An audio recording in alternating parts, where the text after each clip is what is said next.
Hello, everybody, and thank you very much for joining our webinar on the future of meat. I'm Tobias from Swissnex China, and I will be your moderator for today. Our mission here at Swissnex is to connect the dots between Switzerland and China in the fields of education, research, and innovation.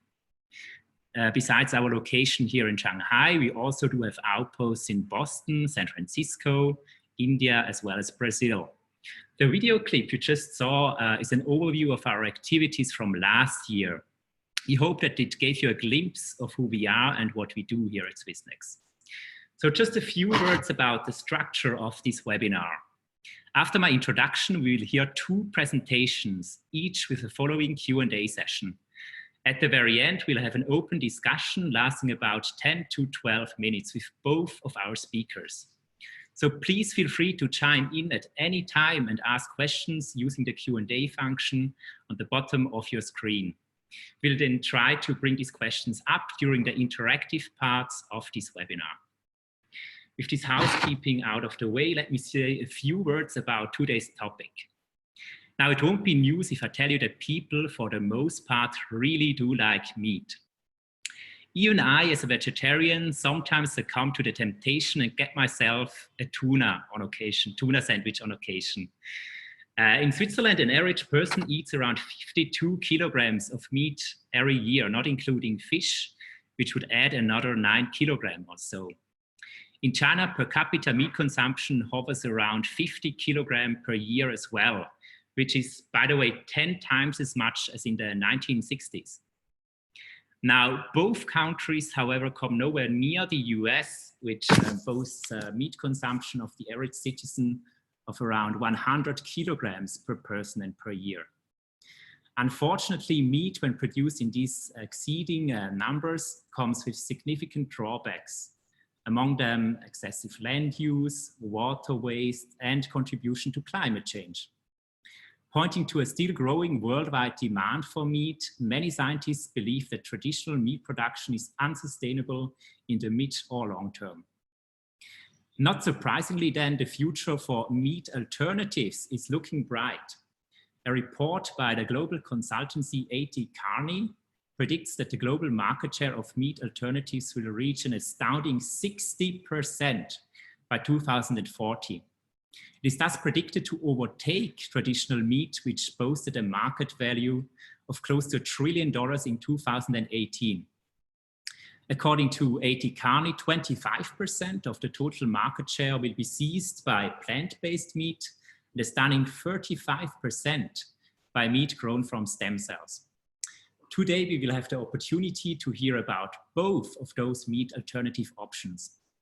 So with that, I want to introduce our two speakers, Pascal and Kari. Pascal and Kari, would you mind saying hello to our audience? Hello, everyone. Hello. So let me quickly introduce our two speakers. Kari is a seasoned business executive with a passion for the environment. At Our Meats, Kari provides the vision, guides the strategy, and supervises the implementation. The company's technology focuses on fish and seafood geared towards the food culture in China and the region. Now, Pascal co-founded Planted Foods, which is an ETH spin-off dedicated to making meat entirely from plants. Today, Planted Foods products can be bought in more than 550 Coop shops in Switzerland, Coop being one of the largest retailers in Switzerland. So Pascal, without any further delay, the floor is yours for your presentation. Thank you. Appreciate the opportunity of being here. Hello, everybody. Like Tobias so kindly introduced us at Planted. We are an ETH spinoff focusing on food tech. We want to make delicious plant-based meat, as this is the better way of consuming meat these days. If you could go to the next slide, there's a short description of who we are. At Planted, we believe that only by making delicious plant-based meat options, you can actually get the audience that we want to talk to, the meat eaters these days, to switch, at least every once in a while, to a more sustainable option on their plate. Next.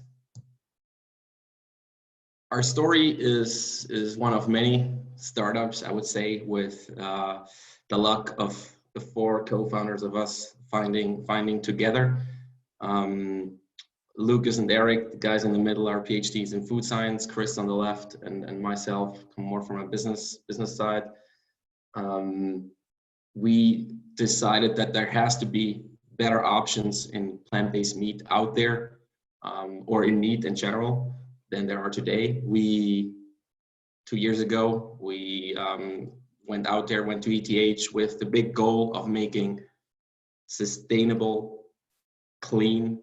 And with clean, we mean as little ingredients or as natural ingredients as possible, and create delicious alternatives for meat. Next. So why did we start with chicken at Planted?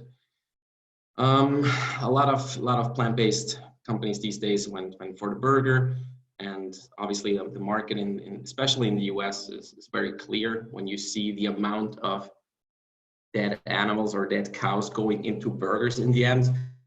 The thing with the chicken is it is already by far the most slaughtered animal on this planet, and the impact just by the sheer quantity is huge on this planet, on the animals themselves, and also on us as human beings, as consumers, by eating the mostly antibiotic resistant meat from the animals. That's how they're grown these days. Next. So with technology, we skip the animal in the process. We use half of the water, half of the land, and 2/3 less greenhouse gases in making plant-based chicken instead of going through the animal. So simply put is we take the protein, we take the fibers, we take oil and water and use a process rather than growing an animal, feeding it, taking care after it, and in the end butchering it, which is, other than the I guess the ethical question, is a huge waste of resources. Next, I want to talk to you a bit about our tech in very simple terms, since our time is limited. We are basically talking about 3 different production steps in our process. So first, it's important to find the right protein or plant-based building blocks. In our case, it's different sources of pea protein, yellow peas. Then we take yellow pea fibers, rapeseed oil, and water, very clean. And we use a tool called high moisture extrusion, which I'm sure by now a lot of people are somewhat familiar with, to recreate the structure, the mouthfeel, the nutritional value of the animal meat that we know these days as consumers. However, and this slide might, take us a bit into the future of what we do at Planted, there is a lot of different structuring tools that could work together to make an even better or more versatile way of recreating the experience of meat. At this point, we're using high moisture extrusion and a very unique post-production process to keep the fibers that we're creating within the process, adding also a bit of B12 in the post-production process. So making it a complete plant-based chicken, if you will. Next, a short way of explaining that we are using different plant-based building blocks, if you will. So there's been testing of over 60 different plant proteins or different suppliers of plant proteins, different fibers. Everything flows in unique ways. So we are very proud of taking a scientific approach at this, knowing that certain ingredients will have a different outcome on the product in the end. And whenever possible, we use a circular economy to or the circular economy in the supply chain to get us waste products that would go into animal feed that we then reintegrate into a human consumption. Next is where I want to talk about our target groups that we obviously want to target the meat eaters, which are the biggest target group, the biggest part of society out there. However, when we started, we noticed really quickly that obviously the vegans and the vegetarians, a lot of them say, finally, there's an option that I can eat. People become vegans and vegetarians for various reasons. Sometimes it's because they themselves would like the taste. That's, I guess, the biggest group of vegans and vegetarians, but they say, hey, this is not sustainable, I'm stopping it. It's pretty much the same group that doesn't fly that much anymore, that looks that their own impact on the planet is reduced, I guess, yeah. What is really the most positive aspect of this whole thing is that a lot of consumers around the world, and we have in this slide, I guess we took the US consumers, they're trying actively to cut down their meat consumption. And this is where we step in, because culturally these people do want to eat meat, want to recreate the dishes that they know, but not from the animal sources that are mostly widely available these days. Next, I'll walk you through how we approached the market in Switzerland so far. I'll talk about the expansion plan in a little bit. Let me walk you through what we did in Switzerland. We started out with B2B, with gastronomy, focus on flagship outlets here in Zurich. One of the first clients was from Lucerne, another big town in Switzerland. And from that feedback we got from the chefs directly, we were able to really fast track our product development made for the chefs themselves. So every feedback that we got, whether it was a more complex like the bite or the color or the taste, or sometimes even just, you know, packaging, we could, as a startup, make those changes fairly quickly. With the success in with certain flagship restaurants, there was pretty soon, a few months after, a big food service chain, the biggest one in Switzerland that does canteens, wanted to work with us. Soon after, distributors knocked on our doors asking if they could distribute that product to independent restaurants, which is obviously in the end a way to approach these restaurants. And the food service operators with more than 10 restaurants, canteens, sadly, that's a bit of a scatter landscape here in Switzerland. We're a pretty small country and pretty low on big gastronomy accounts. However, the ones available, I would say, we approached fairly quickly, or they approached us asking if, you know, we can work together. By now we have about 150 restaurants in Switzerland cooking with Planted, and luckily they reopened last Monday. They were closed for 6 weeks due to the Corona situation, and within that time we were really happy that we started with the B2C late last year. So we opened up a web shop to get the traction from the consumers that were in restaurants eating Planted and wanted to try it home. They were able to get that on our web shop, which we interact with consumers directly.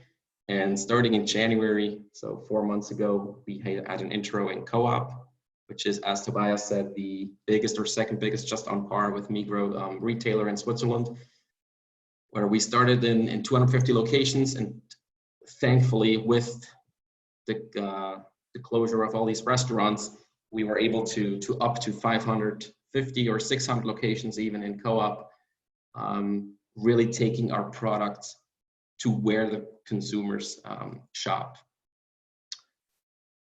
Maybe real quick, or maybe on the next slide, I can talk about the expansion plan going into certain European countries. We're basically taking the playbook that we're having that we did in Switzerland.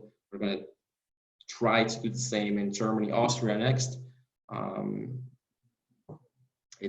starting in June, working with restaurants that make great product for customers, then opening up a web shop a few weeks later, so people that experience planted, cooked really nicely in these restaurants have a way to recreate the menus at home.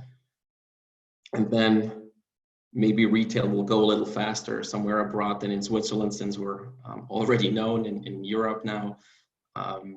There's already retailers wanting the product. The problem, of course, is a bit our scale. And maybe with those two pictures on this slide, I can talk to you a bit about where we went as a company. From producing at ETH, where we still are now, we are moving to Kemptal, which is an old industrial place in Switzerland where Machi used to produce or was founded and used to produce their bouillon or broth. We took over their old production hall, are building a restaurant, event space, and production in there. So we want to really tell our story and show people what we do and how we do it, the clean way, bring that to the consumers.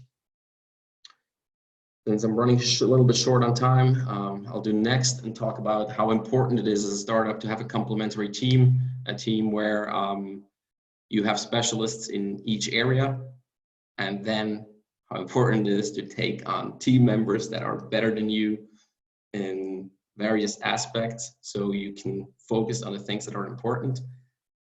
On the left, you see the 4 co-founders of our companies and some of the team members that joined us early on, mostly with focus on food tech, since we want to make a better product.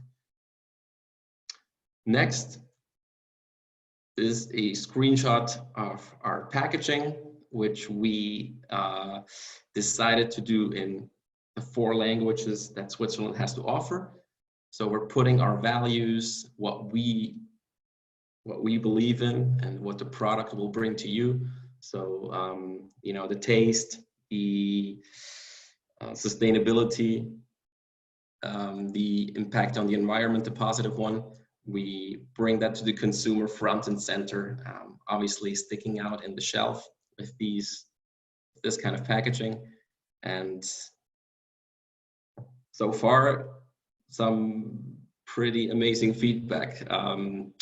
The people that don't like it that much are the people stacking the shelf. They get confused by the different colors, but you gotta have some learnings as a startup. Anyway, I see that time is up, and I would be happy to answer any questions.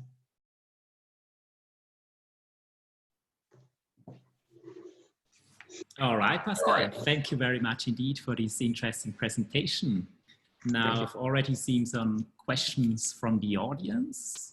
Let me quickly go there. So Alan Ramos is asking, hi Pascal, we see inventors demanding to see technology behind the project before they are willing to invest. How much in detail do you go? Do you present these investors with your technology? And how much do you leave for due diligence? Thanks. So in terms of financing, maybe it's important to add that we did a 7 million Swiss franc seed round last October. Mm-hmm. And obviously as an ETH spin-off, we take technology very serious, and we take the patent situation very serious, that it can't be copied.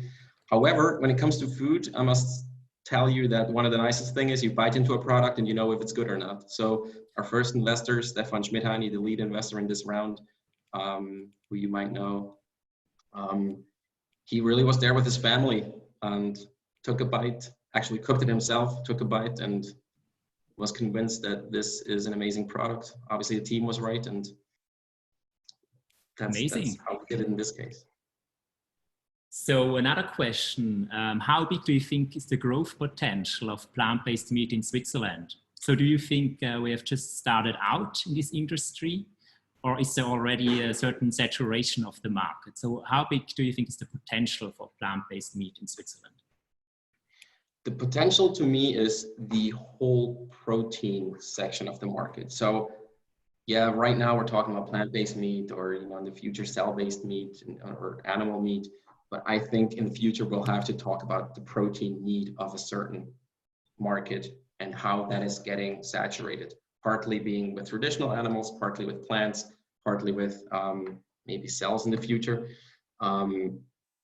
So possibilities are really the whole billion-dollar market, but realistically, Switzerland being conservative, I think, yeah, we'll see double-digit growth, but probably not the whole market will be plant-based by tomorrow.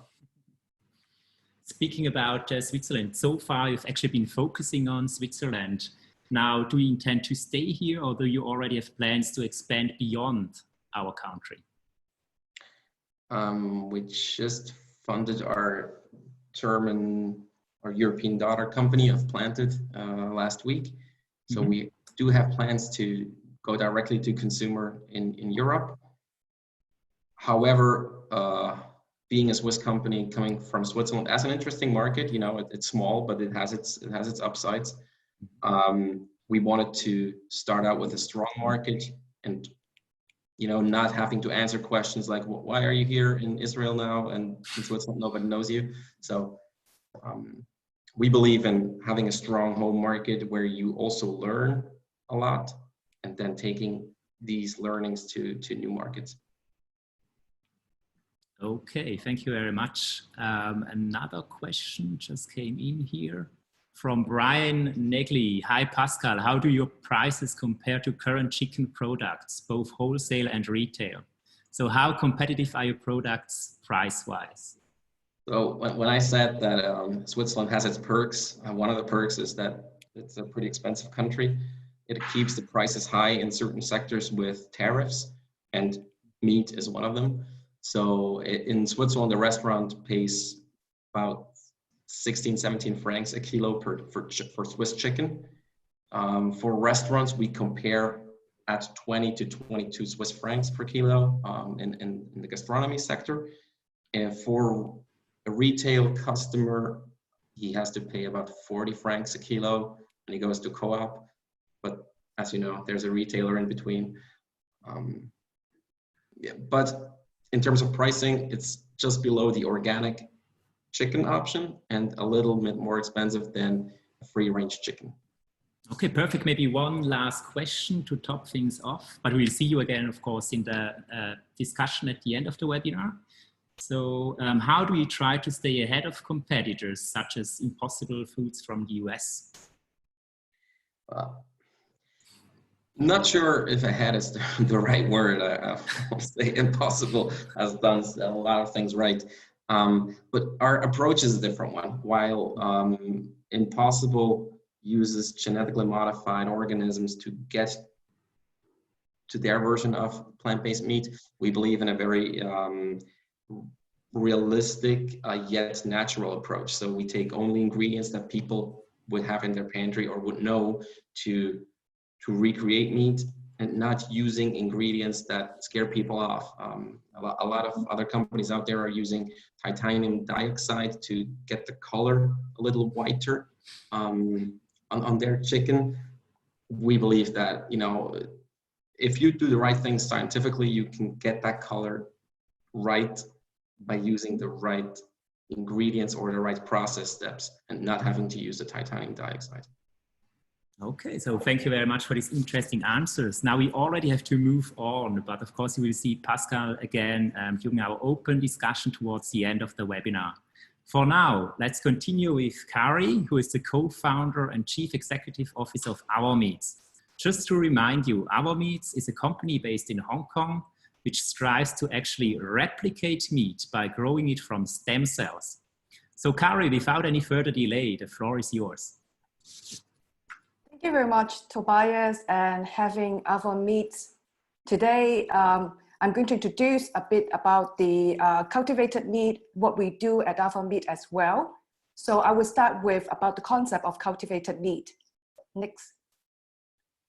So humanities start with hunting animal for animal proteins, to raising the pigs and chicken in their backyard, to now with industrialization and also division of labor, we concentrate all of this production in animal farms, animal agriculture.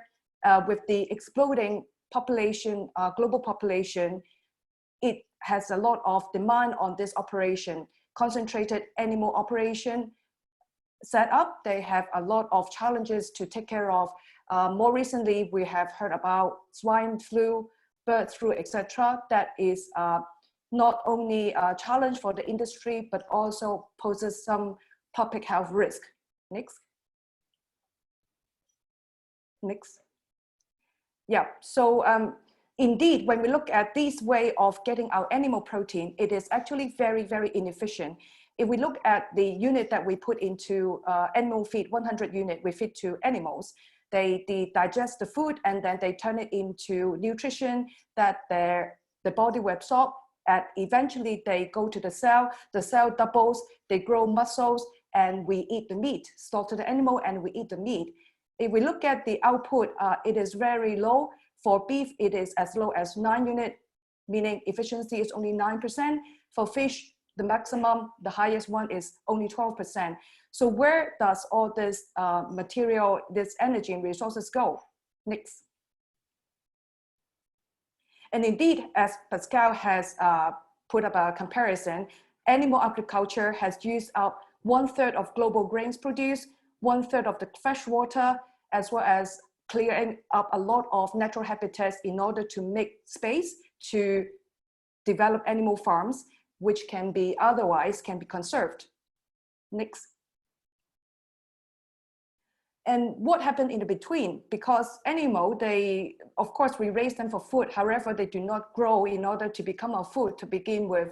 In the process, they use a lot of energy of keeping themselves alive, running around, etc. Very interesting, a Mexican cave fish, part of them, they live at the bottom of the cave. They lost their eyesight. In return, they actually can save up to 27% energy of keeping them alive. So we can see a lot of the animal function, they actually using a lot of energy. On top of that, there are a lot of unpleasant byproduct, sewage, waste, greenhouse gas, etc. We also collect a lot of inedible parts that we cannot use, we cannot eat. In return, the operation, a lot of the time they use antibiotics that also drive the growth of superbug. For fish and seafood, we now find that there are microplastic in the fish meat and seafood we eat, which did not exist some time ago. Other pollutants, including radioactive, is also potential threat to our health if we consume them. Next. So what if we remove the intermediary in the picture? What if we feed the nutrients directly to the cells? The cell double, and then we can get the animal protein and also the food. That is exactly the idea of cultivated meat. And in return, we can reduce drastically a lot of these undesirable and waste byproduct in this picture.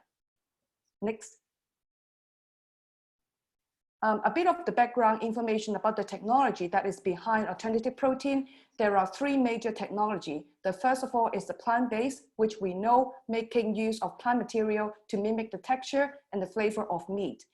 The other is what we have also talked about here, using recombinant fermentation to produce the flavor, character, defining protein of animal product. In the case of Impossible, it is heme. In the case of Perfect Day, it is the casein. We are the kind of company that are using cellular cultivation.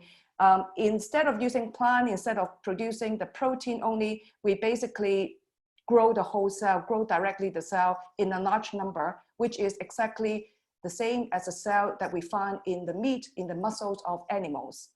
Next. And we have talked about it already. In the future, next, we see that there will not be only one way of getting animal protein or meat. There will be multiple ways. One of them, of course, vegan as well as plant-based replacement, and of course, cultivated meat. The nature and the way that produced biochemically is very similar to conventional meat, basically the same, identical. So there would be a lot of potential for this technology to make meat that is exactly the same as what they are now produced using animal agriculture. Next. So a bit of nutshell about what it is. Similar to hydroponic, which take part of the plant, grow it in nutrient-rich environment, getting rid of the environmental pollutants. Ultimately, we can get a very more stable harvest as well as cleaner food product. Next. In our case, we get the cells from the fish, grow that in a clean environment in a bioreactor, and then we get more stable supply of fish meat as well as cleaner fish meat. Next. There are 4 key technologies that we need to overcome into getting the product ready to be sold to the market. The first is the cell line. We need to get a very healthy self-duplicating population of cells. Next. And also the cell culture medium. Currently, the way that we grow cell traditionally use fetal bovine serum, which is serum extracted from young calf. It is not animal-free. It is still relying on animal agriculture. So in order to align with objective, we need to get rid of this. This is also the reason the FBS is also the reason why it is so expensive. And so in our R&D, we are looking for replacement for the FBS so that it will be totally animal component free in the future, as well as the cost will be driven down to very close to conventional meat products. Next. And of course, we talk about the texture. The cell that is grown outside of animal body, they do not have a very well-defined structure. We borrow the technology from tissue engineering. We supply a scaffold using plant-based material for the cell to grow on. Ultimately, this material in some solution that could be a combination of plant-based scaffold material and also the cell. In the other version, which is also we are developing, is a degradable scaffold material. So ultimately, it will be 100% animal cell. This is what we are developing. It affects the taste and the texture of the final product as well. Last but not least, next is a scale up. So of course, when we talk about when we talk about the production, at the moment we are in the R&D stage. We are in the very small scale. Starting from later part of this year to early next year, we are developing our first pilot production. Ultimately, it needs to be a much larger scale so that we can produce enough in order to meet the market demand. Next. So does it sound very scary? We heard of feedback from potential consumers, so this is very scary, this is not natural. And so think about what are very similar bioprocesses here. For yogurt, we use culture and mix it with, for example, plant-based milk, coconut milk, soy milk, or dairy, and then we keep them in a fermentator, which is keeping the temperature right, keeping the living condition right for this organism, and then we get the yogurt. Next. In the case of beer, which a lot of people like, it's actually using yeast, and then they work on hop and the base, and then also in a fermentator, a brewery that produce the beer that people want to drink. And in our case, next. In our case, it is very similar. We grow the cell in a very controlled, temperature control, pH control environment with the medium, which is the liquid in the middle. Basically, it is glucose, amino acid, vitamins, no different from what human being would consume for the body for keeping ourselves healthy, plus the scaffold in a bioreactor, then we can produce the meat. The only different thing is that in our case, we harvest the cell, but in the beer and yogurt, we harvest the byproduct of the bioprocesses. Next. We have done a prototype end of last year. This is fish maw. As Tobias has mentioned, we focus on food product that is very suitable for the food culture here in this part of the world, China, and in the region. So the very first pilot product we developed is fish maw. Fish maw is a swim bladder of certain species of fish, and they are selling at the conventional version are selling at a very high price. The texture is relatively simple, and it is only having one cell type. And so we have chosen it as our pilot product candidate. We have done the prototype last year and had done a public launch. Next. We did that in Hong Kong in the Food Future Summit. We have people who taste it and given us a very thumbs up for the taste and also the texture. Next. And about our meats, we are established, we are founded in 2018, end of 2018. We have a lab here in Hong Kong Science Park Biotech Center too. There are two co-founders, me, myself, and Dr. Mauro Chin. At the moment, we have a team, a full-time team of 5, working on very diligently on the R&D, driving the cost down, getting the scaffold and the texture right. And then we are also expanding the team in the bioprocesses to scale up our production end of this year to next year. Next. And of course, for consumers, we care about what we have solved in the problem. Our objective is to produce GM-free, pollutant-free, and customizable nutrition profile, source to product traceable product, as well as marine-free fish and other seafood products. Next. And why we work on fish is because China and Asia consume the majority production of the world global produce of fish and seafood. Next.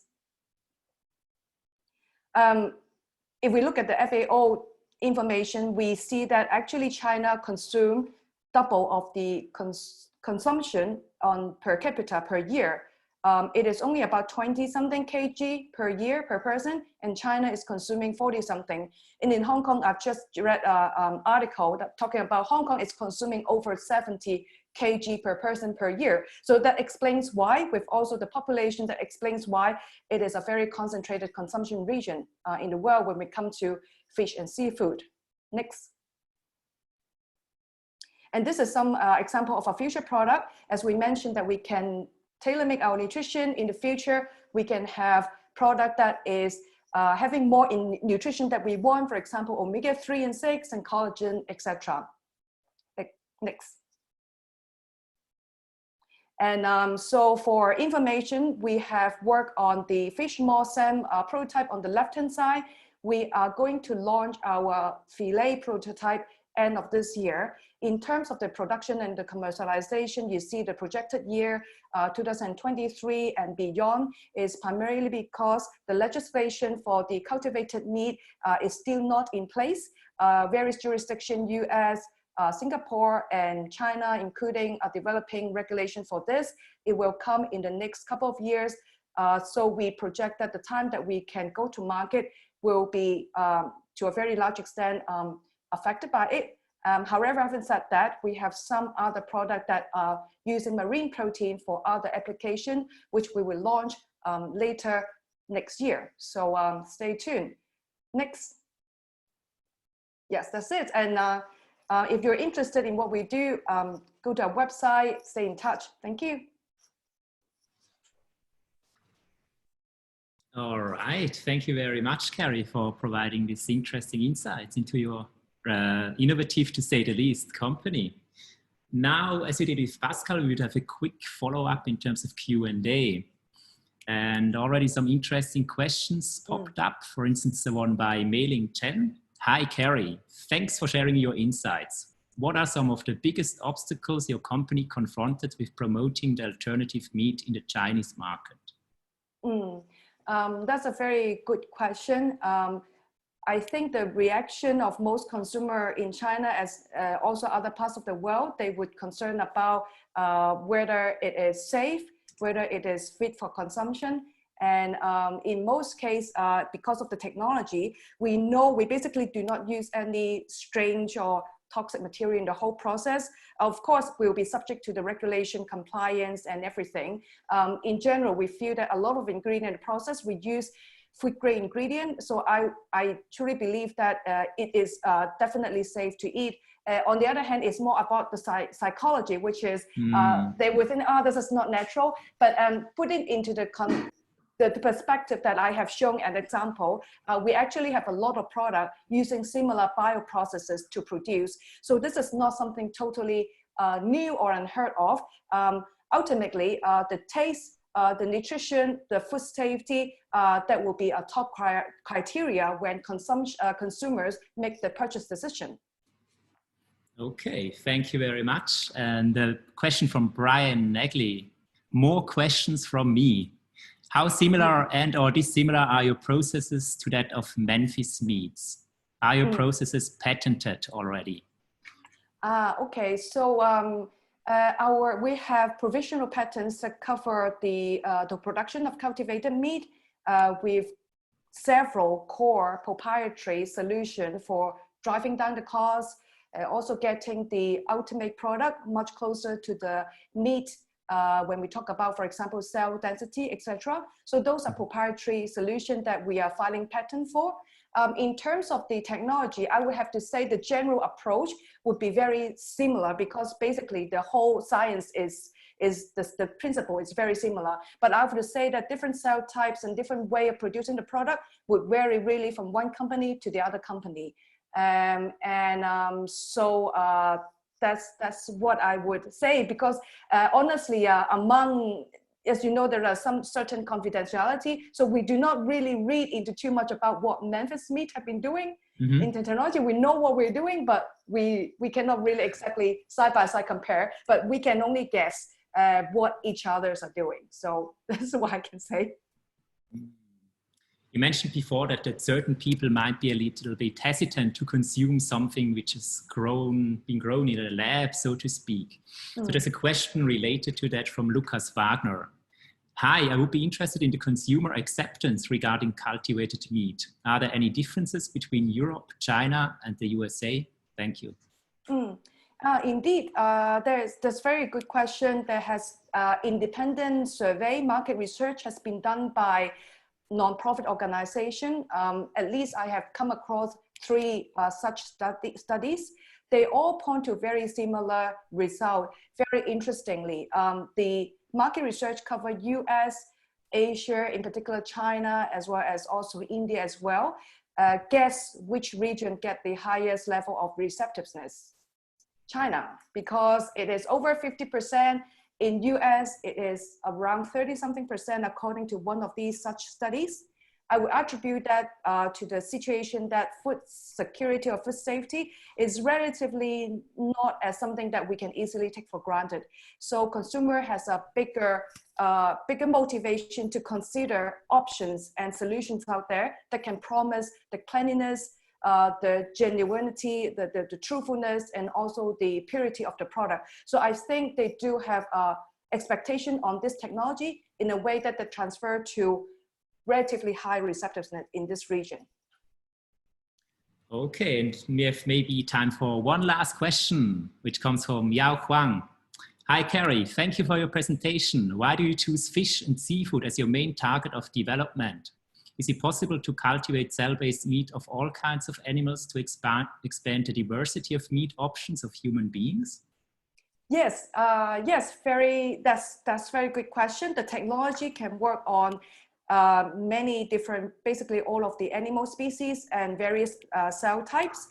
We chose fish because, as I have mentioned in the presentation, it is a very concentrated consumption region in the world. And I also see the problem with fish. We have overfishing. And at the moment, not a lot of fish can be domesticated. We still rely on catching from the oceans, half of the seafood that we get. And given the increasing demand, it is going to destroy the ocean ecosystem very quickly. There have been projections that if we continue doing that, there will be no fish in the future. So I see the environmental problem with the animal in the sea is slightly different from animal on the land, which we talk about greenhouse gas, etc. I care quite a lot about the overfishing and destroy of those ecosystem, which could be totally irreversible, that we might regret, later. So that's why we choose to work on fish as well. Okay, thank you very much. So now will be the time for our open discussion session where Pascal would come back to join us. Hello again, Pascal. So if I may ask a question to both of you, where do you see your company in 10 years' time? Carrie, if you want to start. Yes, our business model focus on B2B branded ingredient. Initially, we'll produce the production ourselves, and then once we get the scale and also get the whole technology developed and mature, we will go to expand globally using licensing approach. So in 10 years' time, we look at that our product, or we have several expansion across the world. It could be even in the future, we will see fish produced even in the desert, maybe.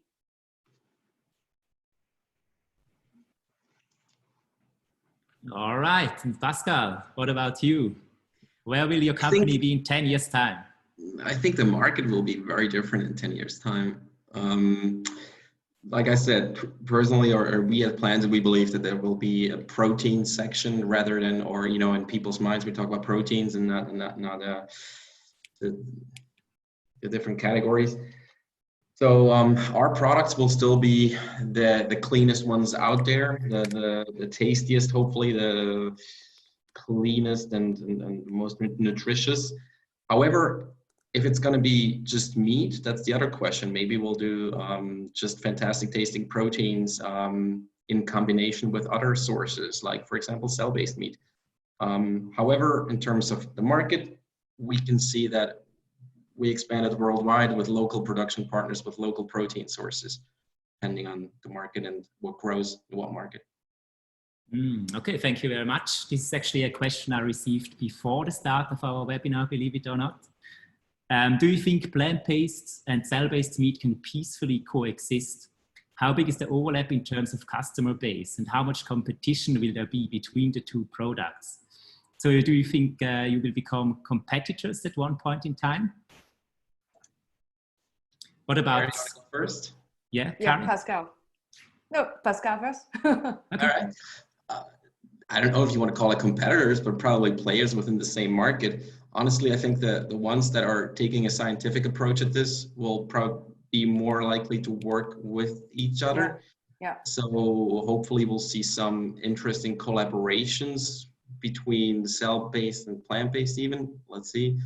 I can't really see a collaboration with a real animal, that animal inside a plant-based product. But you know, within the industry, we see a lot of traditional meat companies approaching us, knowing that they want to expand their portfolio somewhere. So yeah, totally. It'll probably be a competitive landscape, but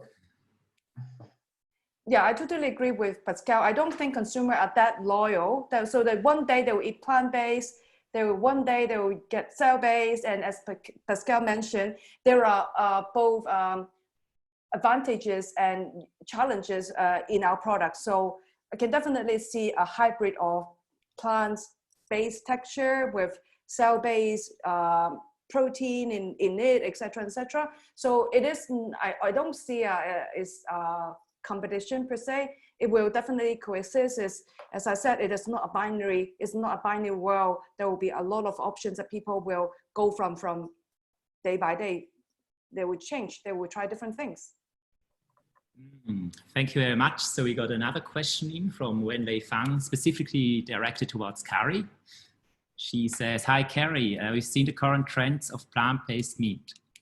Towards Pascal in this case. They're marketed as substitutes of traditional meat, but there would be concerns regarding quality.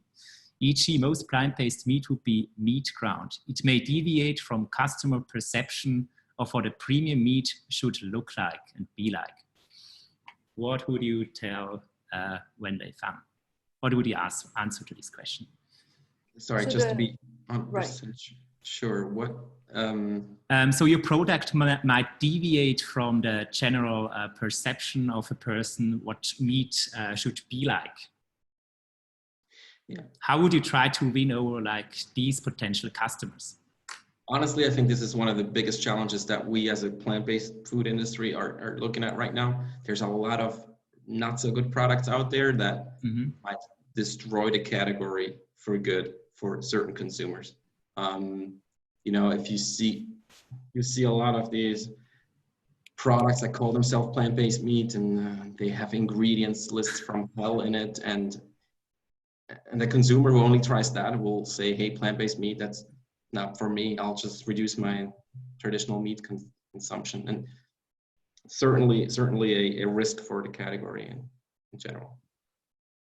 So just strive to provide a superior product, basically. Yeah, and I think on all levels, right?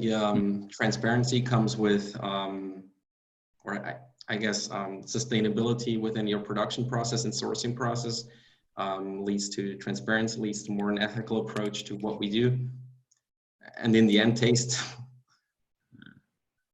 Okay, thank you very much. And a question from Stefano Leoni, directed towards Kari. How do you actually control the texture of artificially grown meat? How do you do that? Yeah, so we consider product 1.0. We talk about the scaffold in the presentation. It needs to provide the cell with a three-dimensional structure where they can grow on. And ultimately, the scaffold material will be part of the end product. So it will also contribute to the texture. So you consider that it's a bit of a hybrid product. In the generation 1, the product 1.0. I have also mentioned that as the technology become more advanced, which we are also developing, is that the scaffold can also be degraded in the process. That means that we ultimately would not have the scaffold in the final product, and then the texture and also it would be more, in terms of the composition of the content, it will be much more like original meat. So my answer is that at the beginning we will solve that problem with the scaffold, which primarily plant-based ingredient. Not very big different from, I would have to say, quite similar to the raw ingredient that maybe Pascal used, like soya protein or other plant-based material to achieve that. In the long run, the more sophisticated product will have that removed. Ultimately, that will come directly just from the cell structure. All right, thank you very much. We've had another question from Mailing 10. She asks, hi, Kari and Pascal. As we all know, everything has two sides. Other than the advantages of alternative meat, what are one or two drawbacks of them? Thank you very much. Can you think of any drawbacks in terms of your product? There's even more than two sides to most things. Mm-hmm. I don't know if they're round, but there's a lot of sides to things. Yeah, drawbacks can be not so good products, you know, with lots of not so natural, probably not so good for you ingredients and products. And I believe that's a danger for the whole category, because plant-based will be put in that corner of people's perception. And for us, I think that's very reasonable question. And with all technology that will comes with pros and cons, we see that just like any other industry, if we do not take care of the process, we do not take care environmental measures seriously enough, it could also have some side effects. For example, the cell culture medium that we use, if we do not treat them before we discharge them, or we do not take care of all of this byproduct or some product that is side to the whole production, we can still create problems. So it's a matter of that once we know this could happen, we make sure that we take care of this and also minimize the impact of that. It's just like any other industry would have potential impact on the other side. Okay, I see that our time, unfortunately, has already almost run out, but I do have one more question. If you could give your younger self who has just started other meats or planted foods any recommendation, what would that recommendation be? Pascal, do you mind starting?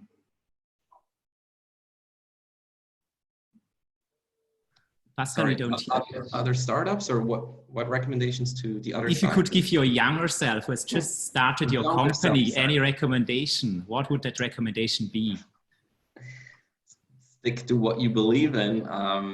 You know, get the experience from the industry, because big companies. I think, Carrie, you were a seasoned executive in other big companies. Hopefully you agree with me. You learn a lot by getting experience early on, and but don't turn too much on your beliefs. Yeah, I would say that standing from where I'm standing, I'm very happy that I have taken the leap to work on it. I would say that just go for it, you won't regret. It's a process, and it has been very enjoyable in the past couple of years. All right, so I want to thank both of you for your amazing presentations and your lively engagement with the audience. Unfortunately, time has run out now, so if you'd mind saying goodbye to the audience, now would be the time. Thank you, everyone. Thank you, Tobias, for organizing. Thank you for having us. Thank you. Thank you, Swiss Next. It was a pleasure. If you guys have any questions, reach out. Sure. Bye. Now, before you log off, feel free to scan the QR codes on the bottom of this page to follow up with us. Also, if you have any remaining questions which couldn't get addressed during this webinar, please send them to the email address which you can see on this slide. So thanks again to all of you, to our very engaging and engaged audience. Have a good evening, and we are looking forward to seeing you on one of our next webinars. Have a good evening and bye-bye.